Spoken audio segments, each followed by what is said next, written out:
hit like, and subscribe. You're watching the Marc Lamont Hill official YouTube channel. Good morning, Caro family. Welcome back to Ascending. I am your happy host, April R. Silver. You are watching. If you're watching live, that means it's Saturday, 11 o'clock on the dot Eastern Time, and you are in for a treat this morning. We have an amazing part 2 celebration of National Poetry Month. April, as you know, is National Poetry Month. And we got two things going on. We have one of my favorite poetic theater ensembles, or not one of, but my favorite. Universes is going to be joining us. We're going to do a part 2 with Darriic Ross. If you watched last week, you remember that Darriic Ross was here, had some technical difficulties, so we didn't get the full interview, but he's going to come back toward the end of the show. But the full thrust of the show is man, it's just I'm already giddy about universes. But before we do that, you know how we do. I start off every show with a bookmark, and because it's National Poetry Month, I wanted to definitely not welcome, but to highlight one of my favorite poets. And I have her book, right? You know how I'm always like, I only want to bookmark the people whose books I have and that I've read. So yes, there we are, Blessing the Boats by Lucille Clifton. So we want you to tell us in the chat whether or not you know who she is. Have you heard of her but haven't read the works? If you have a little bit familiar with her, this is an old school picture of her. So let us know in the chat. Let us know that you're here. Definitely check in. Tell us where you're watching from. That's a given. But Blessing the Boats, she's just an amazing poet, and we definitely want to have people to have her in your mind as someone to consider digesting, right? So definitely one of our majors. So I wanted to shout her out because I am always going to promote Black writers, Black poets, progressive thought with regard to our writers. So that's today's bookmark. But we have another piece, because y'all know who I am. I'm always trying to shed light. We have something that we're now going to call, that I want to do is Black Media Shout Out. Sorry, I couldn't find my thoughts. So you all remember a couple of weeks ago when I was doing all of this, honoring of Black women in media and Black media outlets. So I wanted to bring that to the forefront a little bit more strongly. So every week, right after bookmark, I'm going to share with you Black media outlets, platforms that I think you should be aware of. So the first one, I mentioned them before, Word in Black. They are an amazing organization. It's a whole bunch of newspaper publishers, Black newspaper publishers that have come together. And every day throughout the day, you're getting wonderful, informative, inspiring stories, be it on education, finance, climate control, religion, faith, just so many different things. So I want to do a shout out. I don't know these people from a can of paint. I know the magazine, the newspapers that are part of this coalition, but I want you to check out that particular website, Word in Black. And the website has been revamped. I just got the newsletter that they're going live with the new website. And it made me remember I want to do more with this platform to share with you where you can get incredible, informative, inspirational news by people of African ancestry. So definitely check that out, wordinblack.com. Sign up for their newsletters, pick a topic, pick a theme, and you'll thank me later. So on that note, I want to tell you about this revolutionary couple that's a part of a major ensemble that is celebrating 30 years of doing revolutionary poetic theater work, of fusing all kinds of genres together to give the best, most educational, entertaining soul nourishment that one could imagine. This group, Universes, who I'm about to bring to the stage in 30 seconds or less, is the epitome of arts and activism. I have had the honor of working with them It was after their groundbreaking show Slanguage. It was after that. Shout out to Kevin Powell, because that's how I heard about them, like in the late 90s on the New York poetry scene. Man, when I tell you, this conversation is going to be on fire. I'm already giddy and excited, and I'm going to try to figure out how in the world we're going to do like 30 or 40 minutes when there's so much to talk about. So on that note, let's welcome to the stage, please, please, please, let's welcome to the stage. Where are they? Let's see. There we are. Hello, hello, my family. How are you? Hello, family. So good to see you. Yes. Oh, We miss man. you. As the elders say, it's good to be seen. Yes. And it's good I've to heard see that you. from every elder in my life. Oh man, Stephen Sapp and Mildred RUIZ-SAPP. Welcome to Ascending. This is groundbreaking. This is groundbreaking. I get to do something live instead of being behind the scenes, and we get to talk about your work. I am genuinely, in my heart and bone of bones, excited about the work you've been doing for 30 years. We're going to talk about it all, and I don't even know where to start. We could just start with you all telling us what, beyond the intro that I did, right? Mhm. Tell us more, give some life and some depth and put some flesh on the bones. What is Universes? What do you all do as an ensemble? You want to go first? Well, Universes, we're a poetic musical theater ensemble. That's Yes, the spiel, you Mhm. know. It took us that long to actually have like a line. Like, what exactly is it we do? All the things. We just do everything. We are storytellers, plain and simple. We're not doing anything that's brand new. We're just doing it from the voice of different places throughout our country and throughout the world. We try to bring the stories of marginalized peoples to the stage, to the American theater stage. We try to get it to see the world beyond itself, even sometimes, you know. And Yeah. And we always say we come in the tradition of. So we didn't just sort of pop out of nowhere. We feel come from the tradition of Amiri Baraka and Sonia Sanchez. A bit of freezing. I don't know if the audience sees the freezing. Oh, they totally froze. We did. No, Testing. they're not Yeah, frozen. that's a total freeze out. They're not frozen. We can see them. So, I think but I she don't knows. know if they know that they're freezing. Okay, there we go. Let's try it Mhm. again. Y'all are back. Okay. Never was a lie. Either that. No, we always feel like we were in the tradition of the Amiri Barakas and Sonia Sanchez and Sekou Sundiata, the last poets. I mean, these are folks we sat around and we were privileged to sort of be around in different scenarios. So as we were sort of coming together as a group, we were speaking. They gave us the permission to speak honest and truthfully about where we were from, and what we believed in.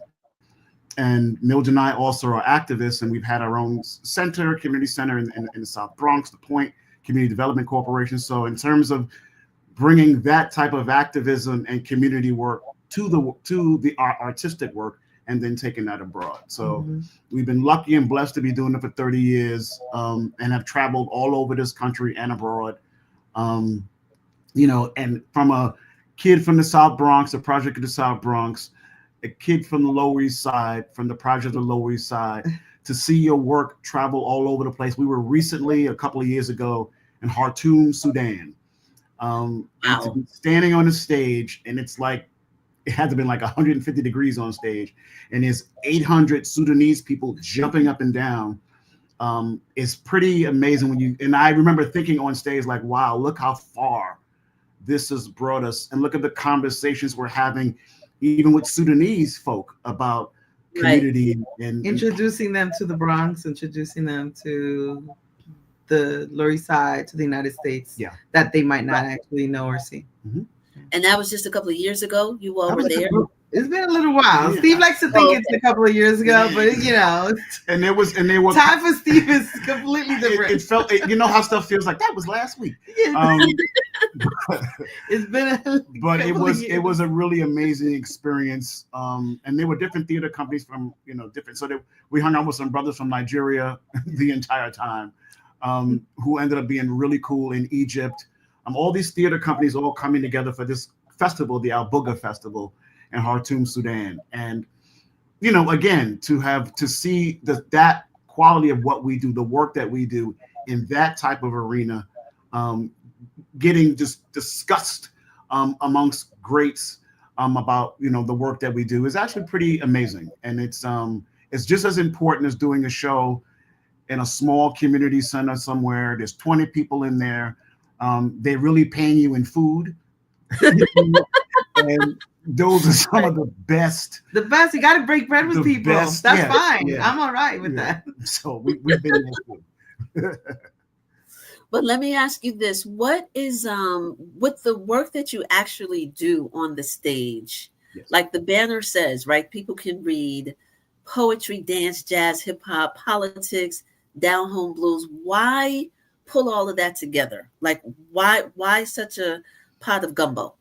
So I would say we're from a point in time in New York City where there was almost no separation of church and state when it came to, you know, the Black and Puerto Rican community, at least in our communities, you know, and to separate all of these things that we kind of add to the pot, you know, to the stew, to the gumbo, to the asopao, you know, it's all, those are all elements of who we are, right? And who our communities are. And it brings different voices and communities into what it is we're trying to say, right? So I don't think there was ever an idea that, like, we never sat down and say, what are we gonna fuse together? How are we gonna do this? You know, these are all the things we were, you know, we were hip hop, we are politics, we are, you know, we're the blues, we're jazz, we're boleros, we're salsa, we're merengue, I mean, the list can go on, but we had to stop somewhere, you know? But realistically, like, we grew up together, right? And this is, I think, realistically, Universes is the story, like, at least the way we started, it's like the story that of these people who are marginalized in that same margin, you know, and who are living and breathing all of these things at the same time. Most of those communities are Caribbean communities, right? So we all had the same flavor, we had the same deities, we had the same, you know, everything. And we, even though we called one thing or another, there's really no way to separate yourself from yourself, you know. And that's what we decided to proceed with. We're just gonna be who we are. And every member of Universes, every time a new member joins us, they bring who they are, you know, and they might bring a whole other element to the list. And we started out in the open mic scenes in New York City. So the New Rican Poets Cafe, Frank's Lounge, the Tea Party, Sunday Tea Party with Ian Friday. That was kind of our real stomping grounds. And to explain what it is we do, so it was 5 individual poets and singers, and we would come together on stage and we would create these sort of, we call them suites, but these sort of musical poetic things. And so if you got 10 minutes on stage, what we would do is we would create an opening 2-3 minutes, and we would create a closing 2-3 minutes. And so we would do our first 3 minutes, and it'd be all sort of some poetry thing together. And then when that section happened, we would just kind of vibe off each other. So whatever the room was doing, if somebody jumped out and started singing a poem first, we all would adapt and adjust on the fly, really kind of in the moment. Folks didn't know. We were totally like looking at each other going, where you at? Where you at tonight? Which taught us how to listen, what's going on in the room. And then when it began to sort of go wrong, we would click into that last chord, that last, you know, rehearsed 2 minutes, close it out. Everybody would clap. And then we would walk out of the venue, walk right into our van, and sit there with the 5 of us and be like, okay, that worked, that didn't work. Let's move that around. And then the next day, get in the van, drive somewhere else, and do the same thing over and over and over. We bounced around New York for years, doing 2-3 shows a night in 2-3 boroughs, doing 5 minutes here, 2 minutes here, just to be able to kind of work. And doing that type of, almost like a jazz band, like this, let's go in and hear what we hear tonight. So if New Yorican Rule was doing something at the New Yorican Poets Cafe, Angelo Lozada, God rest him, was producing this event. So maybe we would lean more, Mildred would sing more Spanish stuff that show. We would do all that, which was a hip hop event by Rocky, at the Nuyorican. So we give it more of a hip hop tinge to it. So it all began to sort of fuse together where it all made sense to us that it would just kind of flow together. Right, and like I said, it was in the tradition of folks that came before us, and then we just kind of flipped it our way. And so that I love you telling that story, because this story of discipline and trial and error and failure. I've had this conversation with Raz Baraka on this show. I've had this, what I'm about to ask you, Stacey Billups, the visual artist, because I'm always like, there's a difference between being creative and artistic. Yeah. And everybody is naturally creative, but not everybody is an artist. So I'm always putting that out in front of my guests to get your take on it, because I think to become an artist, one has to do what you just said, the trial and the error. Okay, this doesn't work, whatever, the discipline, to fall flat on your face, to all those things. It's the training and the immersion in the craft that gets you to upgrade from being a creative person to an artist. Whether or not you get paid to do the art is a different conversation. So what's you all's take on that? Mildred, let me put that in your lap, get your take on that, and then we'll go to Stephen. Well, I guess the first thing that comes to my mind is, even a visual artist, a painter, will use a mist stroke to inspire another color or another direction for that brush, another idea, right? So because we're constantly trying to figure out what it is we're trying to say, right? And because time is constantly changing around us, because the world is constantly evolving and situations are constantly arising, and because we're so political, we're always having to try to see, are we on the pulse of it? Is this really speaking to the time? Is it really giving you the texture of what we're feeling at this point, at this moment? Are we lifted? Are we a little bit lower, need some lifting? What is the community feeling? What are the ebbs and flows? And we have always, really been critical of ourselves, and dramaturged ourselves, even before we became theater artists, right? When we were just poets, right? And it was like, every word matters. Why did you choose that word, And I remember some people, especially in our families, are like, why do you have to use curse word? And it's like, because it is going to let people know there is a value to that word at that point in time, because it will let someone know an emotion, a feeling, an urgency, a disregard, or a panic, or whatever the reason for a word at any particular time impacts the person who's receiving it.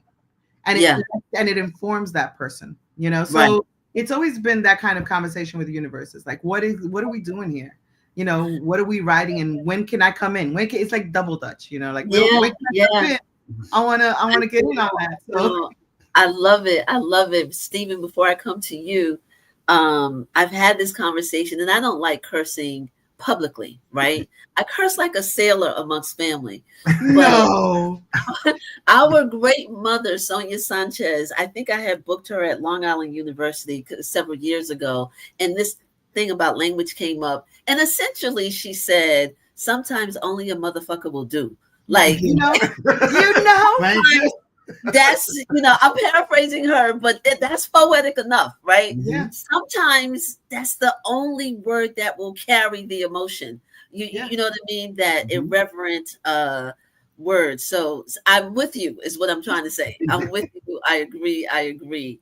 So Stephen, your take, but before you do, let me say this, Stephen, to the audience. If you're watching, this is my little break.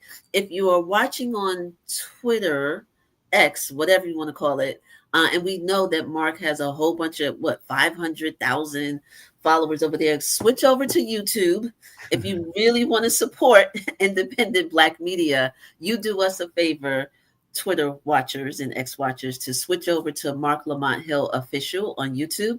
So I wanted to share that. And Stephen, before you weigh in, we're going to show one of your videos. There's no way that we can have this whole conversation about language and texture and whatever and not have people experience you. So that's coming. So Stephen, your weigh in on that whole thing between creative and artistic. You know something? I think we were very blessed. Just you end up in rooms with folks at different times, either as a poet on the bill or something like that. And I realized really early on, folks that we were around who were serious about what they did. And since we were an ensemble, they were always looking at us like, okay, let's really kind of see what's up. And so we knew every time we stepped in a room, that type of rigor in terms of what are we doing, what are we saying? If you are on the bill with so-and-so, so-and-so, and so-and-so, you better step up. And they're speaking real talk. So from way early, and I always feel like once they, and I say they, sort of older artists, once they start inviting you into the room socially, not just as an event, it's a different vibe and it's a different energy, and the way they're talking about the work and how serious they are about the work. And it's like, no, they're not rich and famous, or no, you don't see them everywhere. But if you sit in a room with somebody who does poetry readings every week or whatever it is, and then to sit there and talk to them about how they approach the work, how serious they are about what they do, and how thankful and much of a blessing it is for them to be able to speak on stage. Again, we knew that if we're going to be in this room with these folks, we have to be on point. And we have a moment. I have a quick story. When I was in college, They pushed the bar. They really did push the bar. Good. When I was in college, Amiri Baraka was invited to my college, Bar College. And at that time in my life, I think it was 19, I really didn't know of him like that. And so everyone was all like up in arms and they were going to talk to him and da-da-da-da-da-da. So I'm like, wow, well, who is this brother that got everybody so like riled up? So we go to the event and he comes in the room, and all the black students at Bar were sort of sitting in one section, and he walks in, stops halfway down the aisle, turns to us and winks. So I'm like, what was that about? So he goes up on the stage and he looks around. It's a brand new building. It's a brand new building. They were so excited about building this brand new building. Smell the new. And he looked around the room, and the first words out of his mouth is, "This is the dumbest room I've ever been in." Right? So I'm like, oh my God. That is so Imamo. That is so Amiri Baraka. First thing he said. And then he goes, there's no pictures on the wall. How are you going to have a building like this and there's no art on the wall? And I remember being like 19, like I really heard that. And then he started to do, Amiri stuff. And it was, everyone in the room was like, and we were all in the section like, ah. But what struck me was the next day, he invited us for breakfast. So I bring my pad and I'm all ready, like we're going to get some writing lessons and I'm all ready. And that man sat there for an hour and a half and all he talked about was music. And at first I was like, I didn't quite understand. He was talking about the rhythms and the tones inside of music. Yes. And after an hour and a half of that, and he said, and that's how poetry works. That's how he hears it. And it all made sense and it clicked so much. So to me, for him to take that much time, and that's what he was talking about, it was like, okay, we're going to be, and we were very lucky and blessed to have been in the room with him and perform with him and folks. But it was like, okay, we're going to be on this level, that level of how you look at poetry and work, how gentle and direct he was talking to us, having that breakfast. I totally appreciate it because it reminded me of my father and my uncles and all these folks who had never been on the stage, but were strong, confident Black men trying to figure it out. So to be sitting with this man who has the same qualities, and he was an artist, was like, yeah, okay, yes, that's what I see, that's what I feel, and that's what we want to bring to the stage, and even outside of the stage, carry that honor with you. I love it. I love it. That's a really great story. It made I was listening to you and feeling the spirit of our beloved Amiri Baraka. May he rest in peace. We had his son on the show a couple of weeks ago. Everybody, Raz Baraka is running for governor of New Jersey. Talk about arts and activism. Come on now. Come on now. If you live in the state of New Jersey or you know people in the state of New Jersey, the primary is June 10th. So anyway, I had to say we'll do the what do we have? We have fundraisers coming up. But I had to say that.